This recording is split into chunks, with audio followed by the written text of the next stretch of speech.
Being a cat person was pretty much a family trait. It was only later in life that I realized it wasn't inherited, it was learned.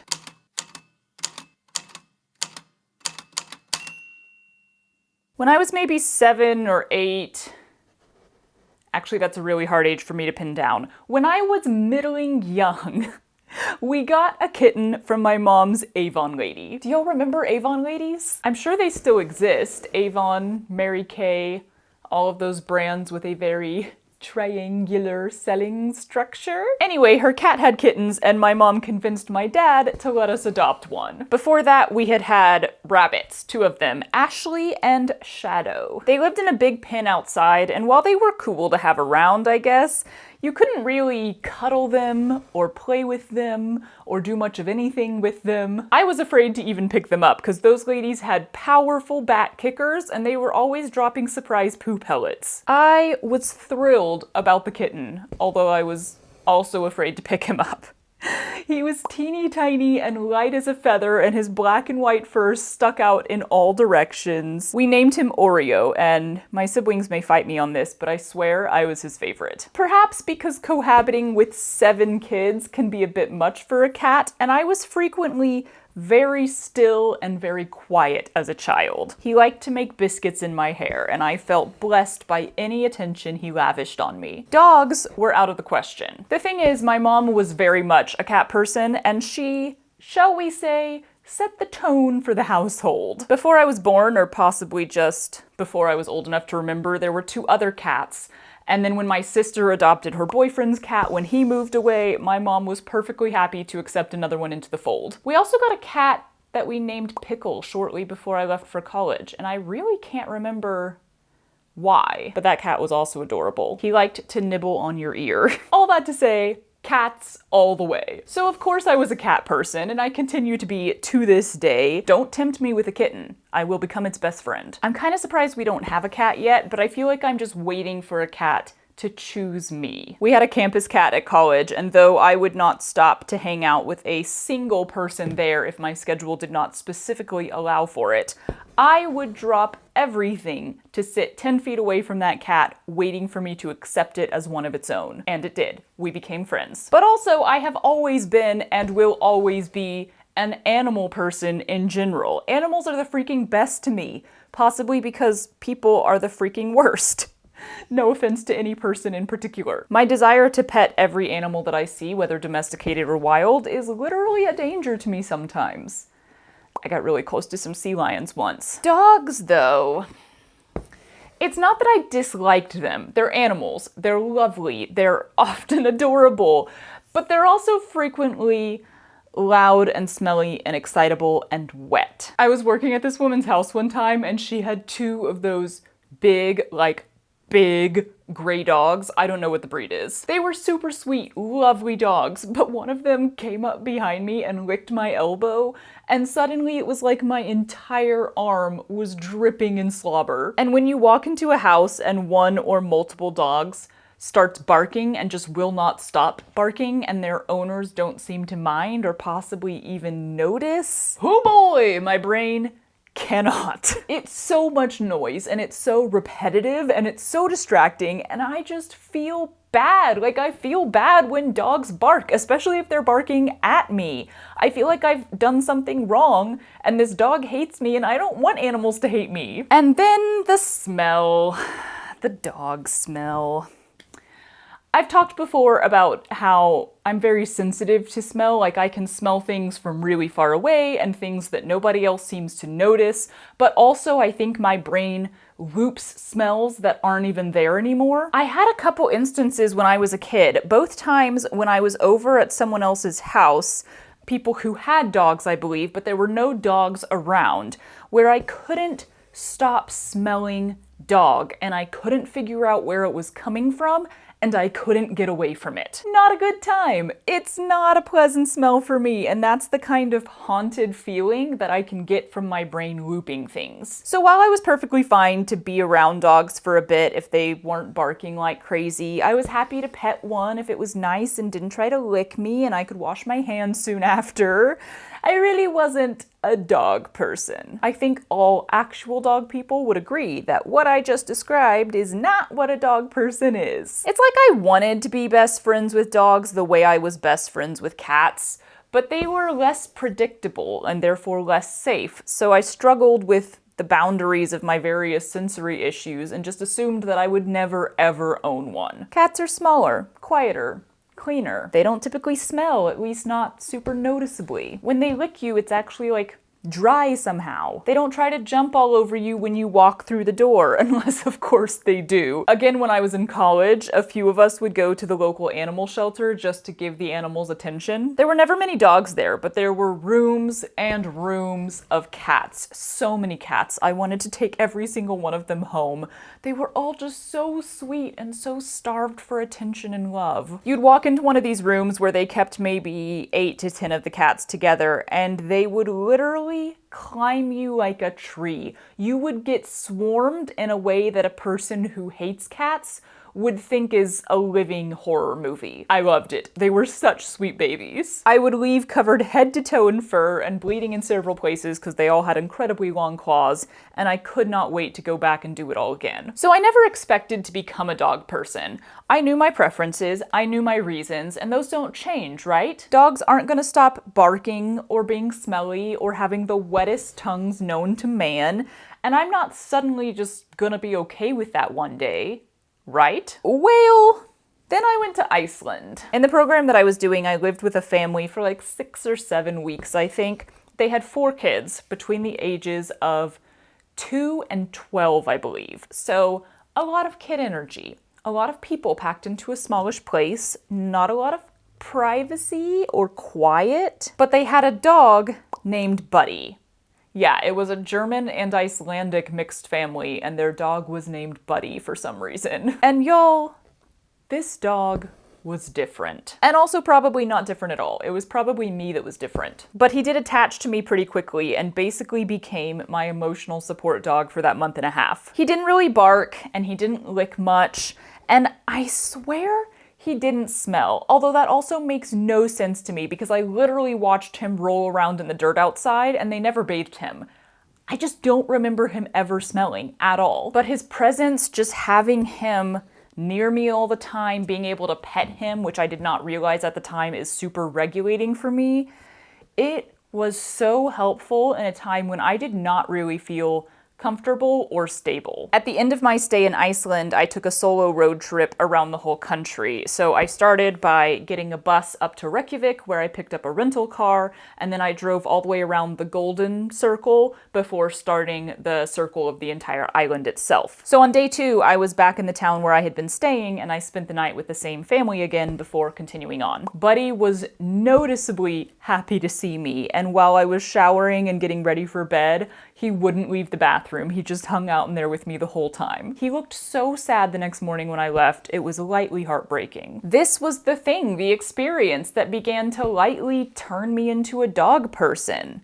Or perhaps just awaken the dog person inside. Are we born with it? After bonding so strongly with Buddy, I definitely started to want to be around dogs more in general. I enjoyed their presence much more, especially if they were well behaved. Like, let's be honest, he was a very well-behaved dog, and that did help. But also, I started to long for that companionship full-time, for a dog of my own. The thing is, my caveats hadn't really gone away. A lot of barking is still hard for me to take. Giant sopping wet tongues still freak me out a little. Dog smell is still kind of overwhelming. I think what I realized with Buddy is that maybe there are some dogs that could work for me, and that the companionship and comfort of having a dog is not only quite different to that of having a cat, but was also very beneficial to my brain and emotional state. I don't know, I think some people are gonna be like, nope, you're not a dog person unless you love all dogs equally. And that's fair. I mean, I have grown to love meeting, petting, being around dogs of all kind, but Cohabiting with one 24/7 is definitely a different story for me. I'm still a little pickier. So not too long after Matt and I got together, we started talking about getting a dog. Matt has always been a dog person, I think. There's been dogs in his life for a while or for forever, so of course he was longing for one of his own. And after working our last cruise contract together, we were both longing to touch fur. Forget the grass, we needed soft little puppy ears in our life. We definitely did want to get a puppy so we could train it, bond with it. Also, puppies, y'all. Puppies. We were living in a townhouse at the time and knew that we would likely be living in apartments without any yards for quite a while, so big dogs weren't a great idea. Also, I'm still kind of like on living with big dogs in general. They're kind of a lot for me. Matt loves them. Neither of us were into the idea of a tiny dog, so medium was the way to go. And I had two breeds that I thought I would enjoy living with and taking care of. The first, corgis. I had actually been obsessed with corgis since long before I was a dog person at all. As a kid, I often said I would never be able to own a dog, except maybe a corgi. Honestly, y'all, it's the short legs. I don't know how short legs, chunky butt alters my brain composition, but it just does. The other breed was a more recent find, Shiba Inu. I had heard somewhere that Shiba Inus are the cats of dogs, and given that I love cats so much, I was like, perfect, there you go, a dog that's basically a cat. Short fur, medium size, cat-like personality. Perfection! So those were the two breeds that we were considering, and we definitely hit a point where I was just like full-on daydreaming about puppies. In fact, I remember randomly telling Matt that I would rather have a puppy than an engagement ring, because we had to get engaged and married for green card stuff. That's another story. And he was like, oh, okay. We did indeed end up getting a puppy before an engagement ring, and he was more expensive. After months of talking about puppies and dreaming about puppies, one random Saturday when I was off work, we decided to go to the dog park for research. This was a mistake. Well, not really a mistake because it turned out fine, but if you don't actually want to get a dog, I would not recommend going to a dog park. The thing is, the dog park near our house was absolutely incredible. We still miss it to this day, and it was always packed with a huge variety of dogs. It was on the shore of a lake with all these huge trees for shade and so much space to run. And it was not only in a neighborhood where a lot of people had dogs, but also it was so good that people would drive from further away to come utilize it. So like, naturally, sitting there watching dogs be freaking adorable, emotions were running high. It didn't take long before we were like, okay, let's stop being those random creepy people at the dog park without a dog and go home to do more research. We were latching onto the idea that this was actually happening. I wanted to be careful about where we looked because a lot of pet stores just aren't great places. And of course, adopt, don't shop was drilled into my head, but we wanted a puppy and I was still picky about the breed, and it just seemed really unlikely that we were gonna find a corgi or a Shiba Inu puppy in a shelter. But in all my digging, I found a pet store that had really good credentials, they seemed trustworthy, they had paperwork on all their animals, great reviews, all that stuff, and also they had 2 4-month-old Shiba Inu puppies. We hadn't learned our lesson from the dog park. I was like, look, let's just go meet the doggies. You know, we've never interacted with this breed before. We still aren't sure about things. We should just go take a look.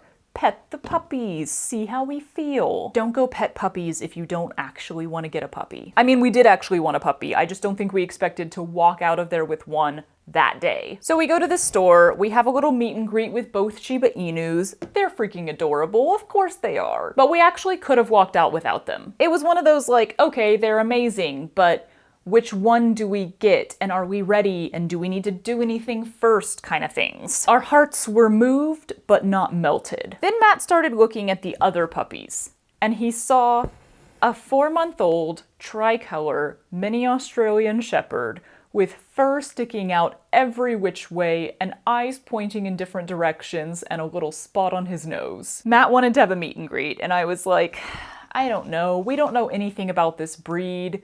I don't know if this is a smart idea. I could see the attachment forming in my partner's eyes. That little baby puppy. He was light as a feather and so derpy. Sat right down and started chewing on my shoes. Matt was clearly in love, like immediately bonded in a way that we just hadn't with the Shiba Inus. So that was pretty much it. There was absolutely no way that this wasn't our puppy. We left there with a breed that we knew nothing about, and we got so lucky because it turned out Link was the perfect dog for us in so many ways. I frequently get asked what his name actually is because we heavily refer to him as Puppy or the puppy. And he's like 6 years old now, so he is in no way, shape, or form a puppy, except maybe in form. I kind of think he has a perpetual puppy look to him. Also, he will always be my baby. So yeah, it's just kind of natural to refer to him as Puppy 90% of the time. But actually, we almost named him Ozzy, as in Ozzy the Aussie. That lasted less than 24 hours because it just kept reminding me of Ozzy Osbourne and it didn't feel right. But we really had no idea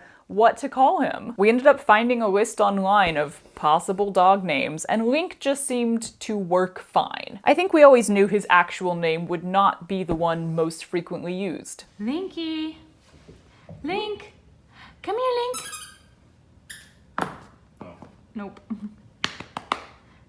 Linky, come here. Come here. Link. Hi, baby, come here. Other things I call him include, but are not limited to, Bubby, Baby, Baby Boy, Bestest Boy, My Beautiful Baby Boy, Sweet Potato Pie, Sweet Potato Pudding and Pie, Tush, Tush Tush, Tushy, Stinky Butt, Mr. Stinky Breath, Mr. Stinky Pants, Mr. Floofy Pants, Mr. Fluffy Boy, Floofy Booty, Prancy Paws, Trotty Paws, Poopy, Poopy Butt, Macaroni Booty. There's definitely a whole lot more. I've got a thing with terms of endearment. He started displaying his little quirks right away, namely by barfing in the car on the way home. He hates car rides, or I suppose I can officially say he hated car rides. Definitely still not the biggest fan, but after like 5 years of coaxing, he finally started sticking his head out the window and enjoying the breeze. It has been at least 8 months since the last vomit incident. He also rocks back and forth, spins in circles, and travels while pooping. Has from day one. It's honestly hilarious to watch, but it also means that his poop covers ground and you have to go searching for it. He is very well trained to only poop in grass though, which we didn't really do on purpose. One time when we were living in New York, which he noticeably disliked by the way,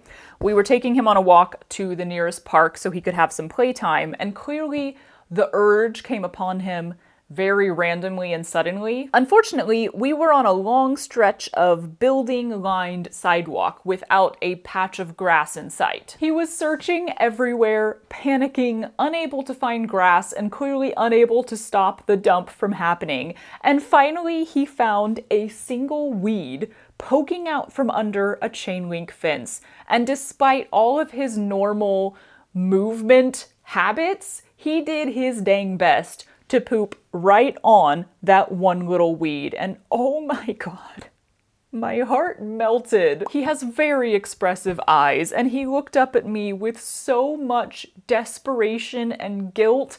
I just felt so bad for him. We had to pause right there in the walk to give him lots of comfort and love for being such a good boy. I also once got yelled at in New York by this angry old woman because I let my dog poop on the grass and picked it up. Like, I was standing there with a bag in my hand and she actually witnessed me clean up after my dog. But nope, she was livid that I would do such a thing. She had a dog herself, she let me know, and her dog did its business on the sidewalk, as it should. New York was a weird experience. He chewed on everything. 8 or 9 pairs of my shoes, the edge of the carpet, several dog beds, the stair banister. Also, we realized from a young age that this kid has some height on him. Once he had graduated from regular crate training to like the bigger enclosure you're supposed to put them in so that they're in one area but they can still run around and play and stuff. Yeah, no, that didn't work for him. We'd leave the room, come back,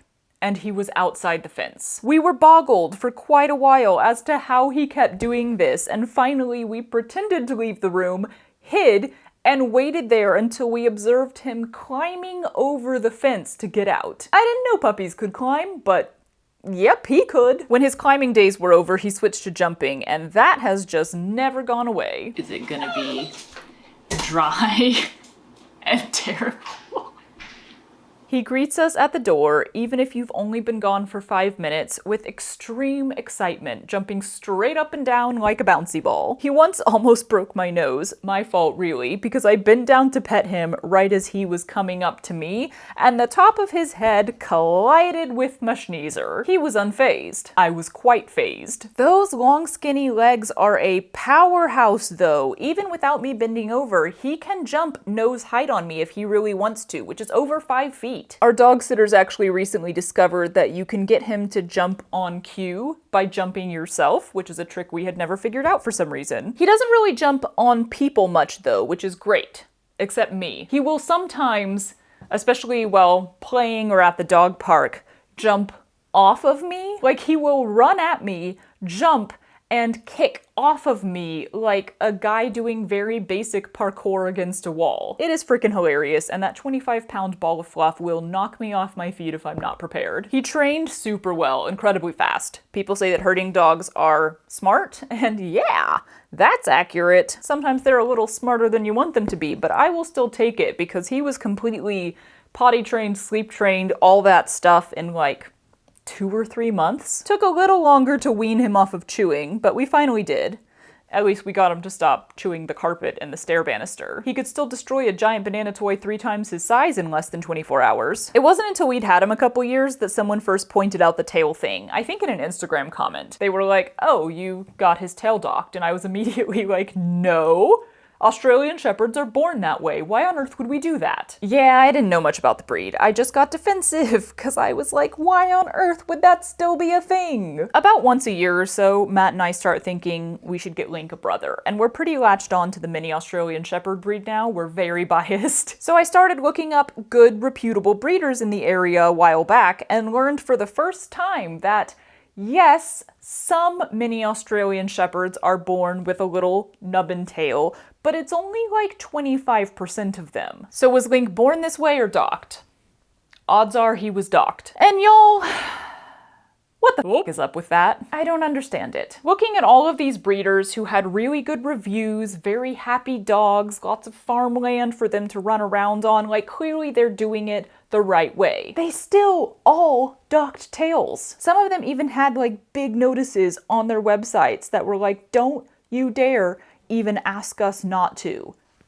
What on earth? On one breeder's website, they listed all the reasons why this is necessary. Reason number 1 was the reason that doesn't really apply anymore almost all of the time. It's because they're working dogs, herding dogs. Tails could get stepped on by sheep or caught in a rock or a tree or something and result in a really nasty and unfortunate injury. So it's better to just remove the tail when they're babies and not run that risk. I'm not saying that's not a good reason. I'm just saying that reason doesn't really apply much anymore, does it? Like, sure, maybe some Aussies are still being used as herding dogs, but most of them, especially the minis, are pets. The only thing they're hurting is their owners. And they literally had no other reason. That's what got me. This breeder was like, here's the old-fashioned reason that doesn't apply to house pets, and reason number 2 is that we've always done it, so we're gonna keep doing it, and don't you dare ask us not to do it. Anyway, I'll move on from my rant here, but for the record, granted, due to our own lack of research and information,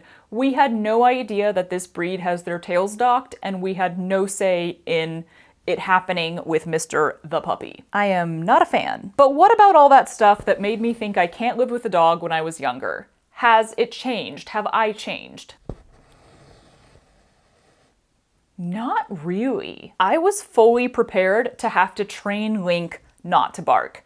But we just didn't have to. He has only recently started barking every now and then, usually when someone is in our yard, and it's not even like he's aggressive towards strangers, it's more that he's irritated that he can't go out and sniff the human. If you let him out to meet the human, then he doesn't bark. Oh, and he will bark at vacuum cleaners. He has strong feelings about the vacuum cleaner. But even those barks are super rare and only started within the last 2 years maybe, and are never like, bark, bark, bark, bark, bark, bark, bark. It's more just like, bark.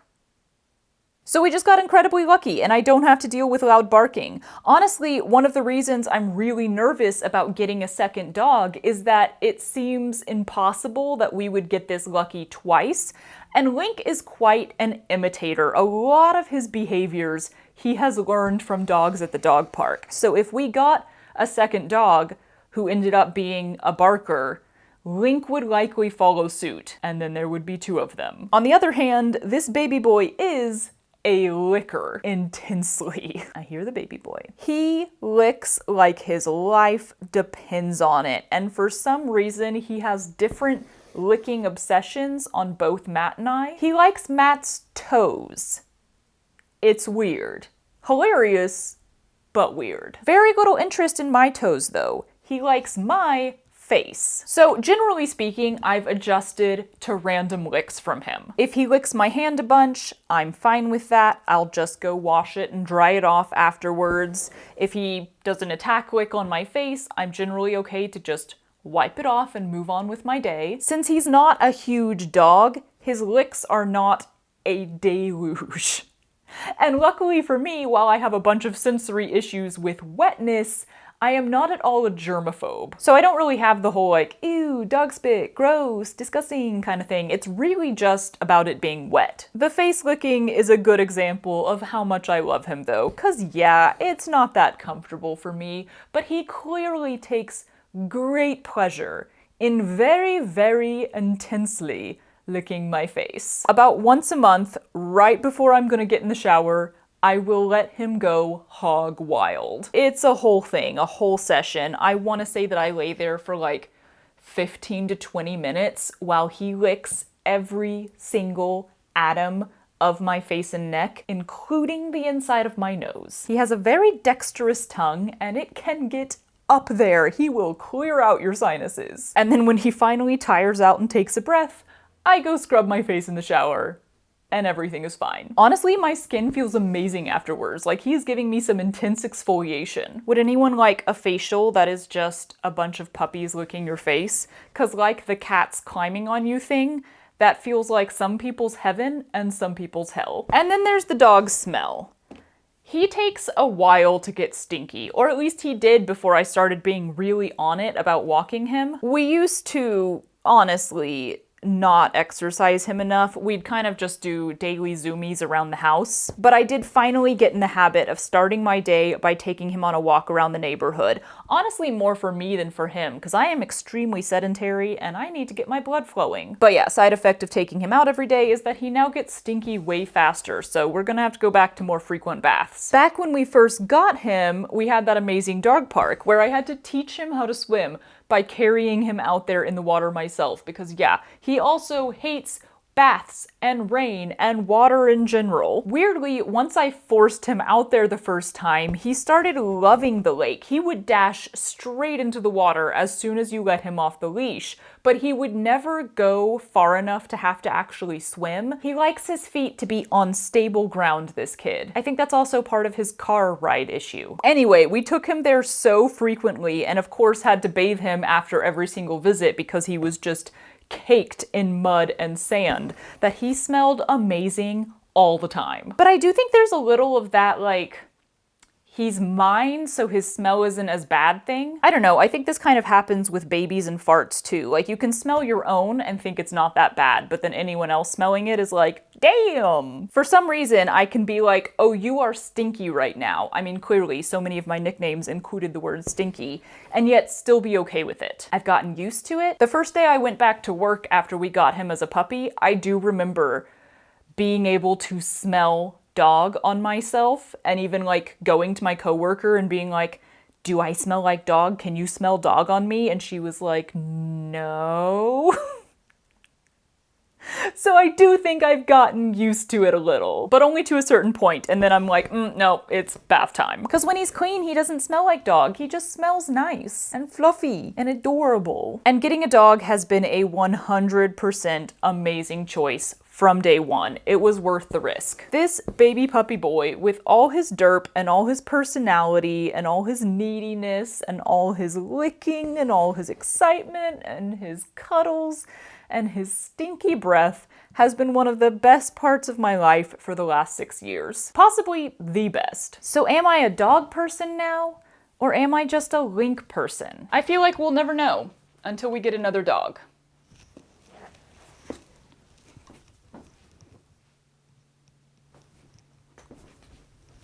This is not an announcement. We're not getting a second dog. Don't mind all of this. We took thumbnail photos before we started. Of course, this is the one time I sit here filming on the floor and he never comes in to investigate. Hi! Hello, my baby. Oh, thank you. Are you hungry? Is it your lunchtime?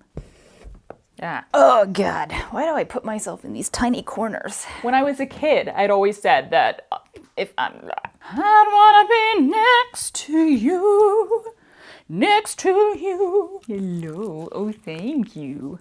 Mwah. Oh, thank you so much. Patu. Sorry, that's just gonna be there forever. I haven't even heard that song yet. And shall we? Noms all around.